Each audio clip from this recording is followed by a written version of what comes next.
Yeah, it'd have been crazy. You know what I'm saying? So I mean, it's a good thing we was able to, man, like finish the show and everybody, you know what I'm saying? Everybody like it ended good and shit. People still talking about the shit for real. Hell yeah. Hey, I got a question. Yo, Hey, so you know what I'm saying? I'm a Bone fan from day one, bro. Y'all was my first CD I ever bought, East 99 Eternal. I read the little Luigi shit in the mirror yeah, backwards and shit. You know what I'm saying? I yeah, always wonder why y'all made two versions of Crossroads, dog. man. Well, the first version we made was actually for one of our homies. They got killed. Our homie Wally, and he was like, he was kind of like the sixth member of Bone. He didn't rap or do nothing in the group, but he was like the nigga. He was always there, making sure we got to any talent show we need to get to. He always made sure we got to the studio when we needed to. He was like one of the dudes that like really, really believed in us. Like, you know what I'm saying? He used to talk about us making it like he was part of it. You know what I'm saying? So it was like he was one of our dudes. And like he actually got killed trying to break up two brothers from fighting. And you know what I'm saying? Like, and one of the brothers shot and killed him. But we made that song for him. But after we came out and the song was out, you know what I'm saying? Like the second album, that's when Easy passed away. Like my cousin was murdered. Lazy lost his son. Wish Uncle Charles was murdered. You know what I'm saying? One of our artists got murdered. Everybody was dying. You know what I'm saying? So it was like we need to remix this song and like just do it for all of our people, including Easy. And that was the whole reason we remixed it because we started losing a lot of people. Like as soon as we got on, it was crazy. Did y'all know it was gonna be big like that? That's like the biggest song ever. No, no, no. Like I said, man, we just went there. We just went there to pay homage to our people that passed away. Like we didn't know that song was gonna do nothing like that at all. Hey, Craig, this Sylvester. Yeah, I got the picture on my PTR. When y'all made Notorious Thugs with Biggie, man, I always like would say like y'all push Biggie on that to rap faster, like because it seemed like he was like out of his comfort zone, trying to just keep y'all flow. Like, were you a part of that process, or do you remember that process with that track with Biggie? Yeah, man, I remember that shit perfectly because we went to the studio and like we were so hyped when we went in there. This nigga Big had weed and Hennessy. Man, we went in there, motherfucker, and we indulged and passed the fuck out right in the studio, like right in the studio. This nigga was like, man, these niggas are hype. But then we jumped up, went right in the booth and laid the verses down like bam, bam, bam. And Big was sitting there like, what the fuck? These niggas was just asleep and they went in there and just knocked the verses out like bam.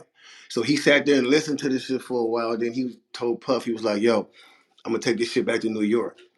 Like so we didn't even hear the song. We didn't hear his verse in the complete song until after he had passed away and the album came out. Oh shit! I know. Yeah, yeah, we didn't That's hear. some real So shit. we heard the song the same time everybody else heard it, and I was like, "Yo, this nigga killed this shit. That shit was crazy, like for real." So when that song came out, I was clearly like in elementary or middle school, but I got the little stickers that you put on files or like dividers for school, and I put Mm. it on the front and back of my Barbie car, and I put on the front it said "Let's ride," and on the back it said "Get high." Yeah, The wow, fuck? the that's license crazy. plate, the license plate on my Barbie car, and I didn't know That, what the fuck I was talking about. Now that I'm grown, but that for sure was my song. Like I had to have it on there. that's crazy. Man, so, That's That's crazy. hilarious. but look, while I'm at it, like asking about Biggie, how was it?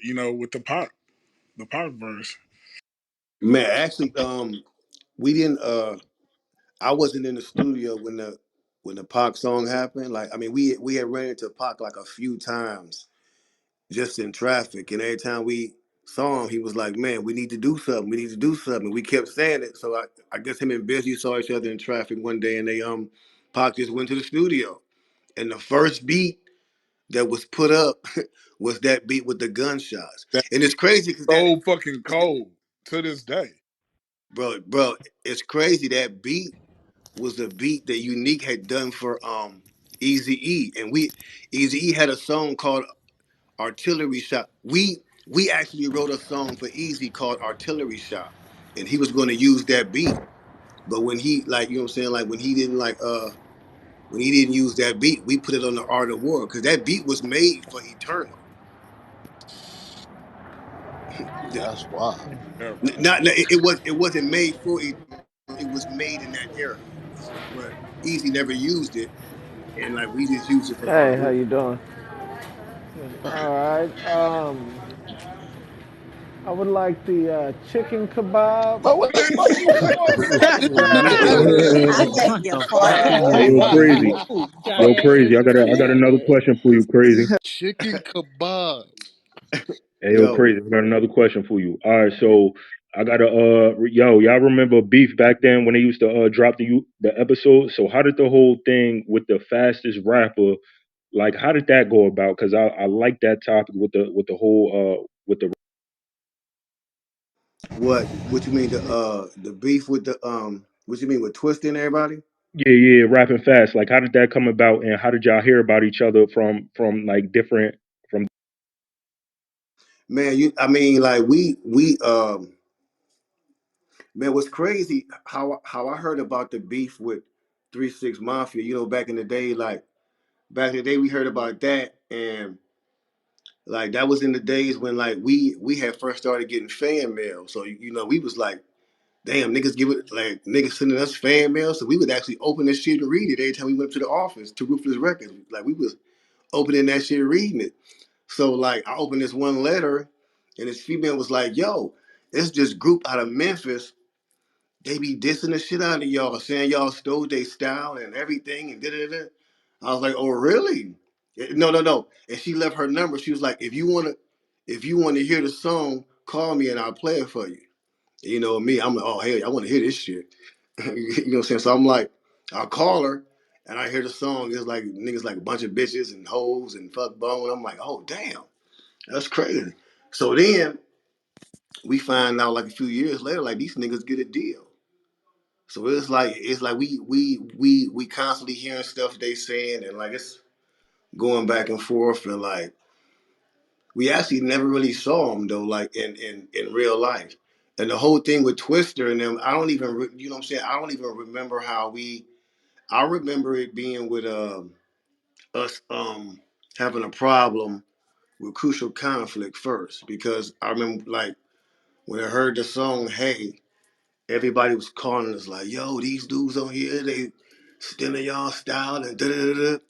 And like you like, man, we was young at the time. That being flattered because a person rap like you, that shit was not in us at that time.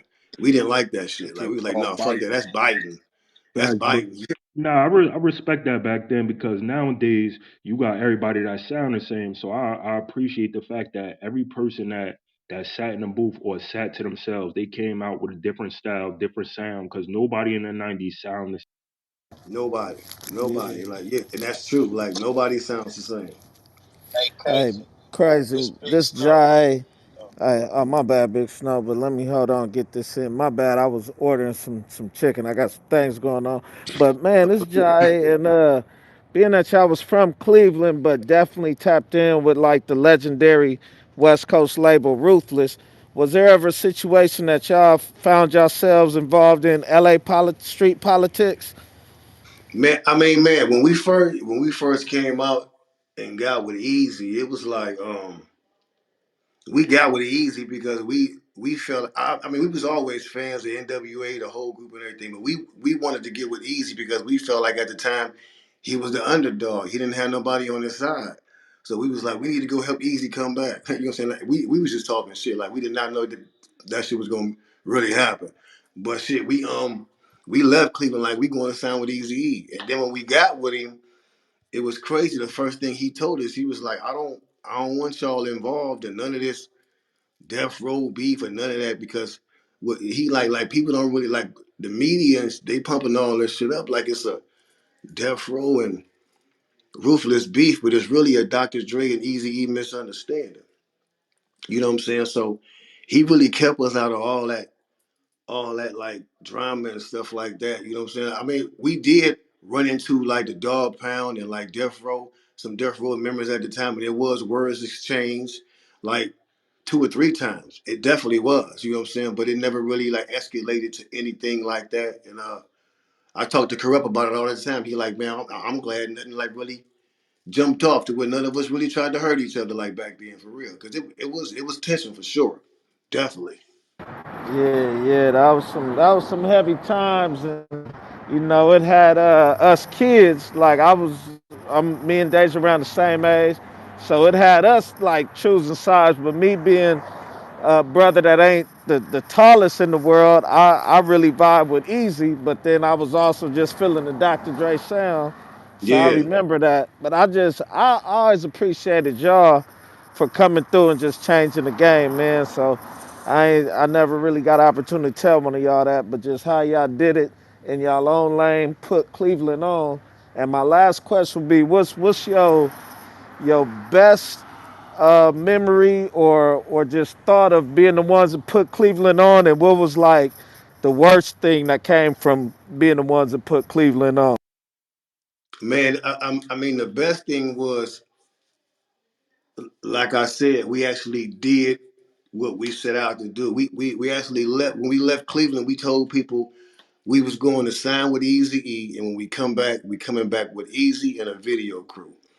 And that's exactly what we. I was shocked we did that shit. I'm like, damn, nigga, we pulled that shit off for real. Like, that's exactly what we did. You know what I'm saying? Like, and it was like it was like the city was stunned. We had Easy E in our hood, like on St. Clair, like Cleveland couldn't believe it. Like they was like the city was so gone and amazed. Like so much shit happened at our video shoot when we shot our video in St. Clair. 6 people got shot. 6 people got shot that day because first of all, they went on the radio station and they told people that we was gonna be in our hood shooting a video with Easy E. Never should have done that because we got niggas from all over Cleveland, different hoods, coming to the video shoot. Some niggas that we didn't like in our area. So like, of course, when we got some fools in our hood, when they see niggas they don't like, they're like, nigga, what is y'all doing over here? And it just jumped off. You know what I'm saying? They're like six people ended up getting shot while we had another scene, and they was like, it was just crazy. It was a lot of chaos that day. You know what I'm saying? But I say the best thing is us actually following through what we did, man, and being able to put Cleveland on the map. I really, I, I really can't think of no like no downs about it. You know what I'm saying? Because I don't regret nothing. I'm glad we was the first ones to be able to do it as big as we done because it put a it put a lot of faith in like